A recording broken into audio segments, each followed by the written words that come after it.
Hi, wine lovers. It's Corey and Ray, and we're so happy to see you back. Thanks for joining us again.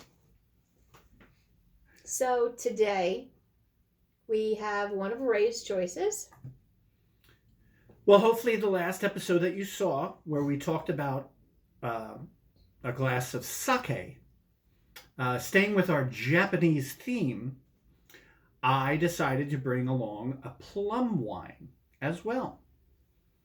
Now, plum wine, if I'm not mistaken, is prepared perfectly, it says, perfectly flavored plums picked at the height of their flavor. So it's made like a typical wine, except not grapes. They use plums, or it says, I'm sorry, a grape wine with plums. So uh, I guess the base of it are probably some sort of, I would assume, Japanese white grapes, and then they include the plums. But this is something that a lot of people have at different sushi restaurants or hibachi restaurants, and it's more like a dessert a lot of times. It's got some sweetness to it, but it's not super sweet by any stretch of the imagination. It's like somewhere between a rosé See that color? and a dessert wine. But I got introduced to this when I worked at a place called Ari Rang back when I bartended, and I just love. I have it as dessert a lot of times when I eat Japanese food. This is what I'll have. I just think the flavor is fantastic. Corey, you want to? It says it's 9% alcohol, so it's not really high alcohol. So sometimes dessert wines tend to be higher. This is actually lighter than a regular wine. It says it's 100% produced and bottled in Japan as well. Yes, so this one makes the trip. Sometimes they will set up shop in the States and just make it by certain standards, but this one actually does come from Japan. Now, what's the name of this one? Fuki.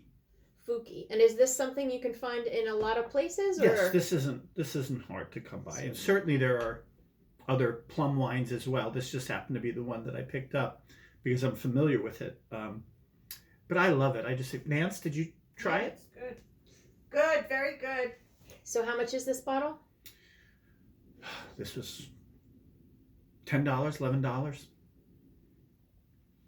So that, I mean, if you're wanting to try something different, the sweet wine lovers who are always telling us, they can't drink white, they can't drink red, has to be sweet, they like Moscatos, they like dessert wines, they like this.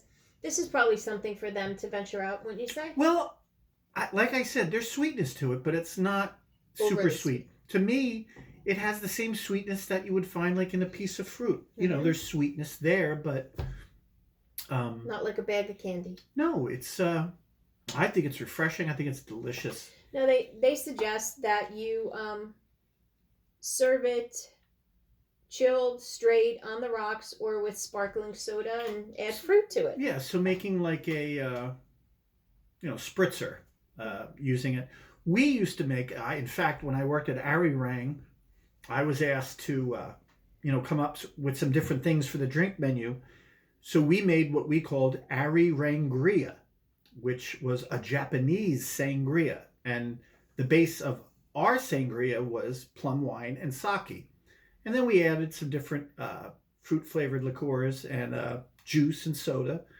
And we would serve it in pitchers. And it took off. It was, people really liked it because Japanese sangria, who ever heard of that? But plum wine was one of the stars of that recipe. And people love it. You know what it smells like to me? Smell it and give me a guess of what you smell. Marzipan. That's what I smell. I'm like, I smell marzipan. For people who don't know, it's the almond paste candies. The Italians usually have them. They're shaped like fruits. Germans have them a lot in different candies. We had them a lot as kids. And that smells exactly like marzipan. That's more of an almond thing. I wonder where that's coming from, but that's what I got. Isn't that funny? That's just goes to show you. You never know. Whether you're drinking or eating German candy, might smell the same. So, we're trying to get things that are a little bit different. We don't want to bring the same reds and whites all the time, and so Ray really stepped out of the box with this one, and we hope that you run and go try some. Well, that was definitely the goal, was to try. And I mean, this was something that occurred to me when I was at Ari Ring recently, and I thought we've never talked about this stuff. So that was the goal, to just give a slightly different take on wines and spirits and different things you can drink. So, and in Japan, lots of great food, lots of Ninja Pan? in I Japan. thought you said Ninja Pan. I'm like, You never heard of where's Ninja Japan? It's where the ninjas are from. Is Corey making up words? Listen, little running right. The ninjas live in Ninja Japan. Okay, so But that's not what I said. apparently the ninjas drink plum wine. It's not high in alcohol. It's refreshing. And you should too. Definitely. I would, say that just from serving it at the restaurant, very popular with women. So any of the ladies out here watching, if you think you might have interest, I'm saying go for it. You'll like it. It's always been a big hit.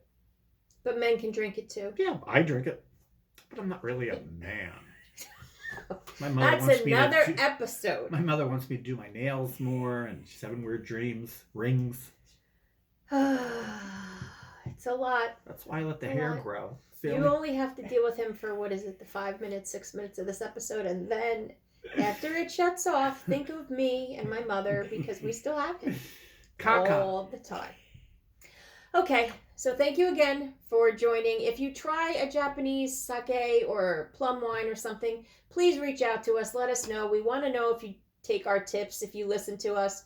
If anybody's there, hello, please reach out. Hello, McFly. Are you drinking sake? As always, here's to good wine Good friends. and a great life.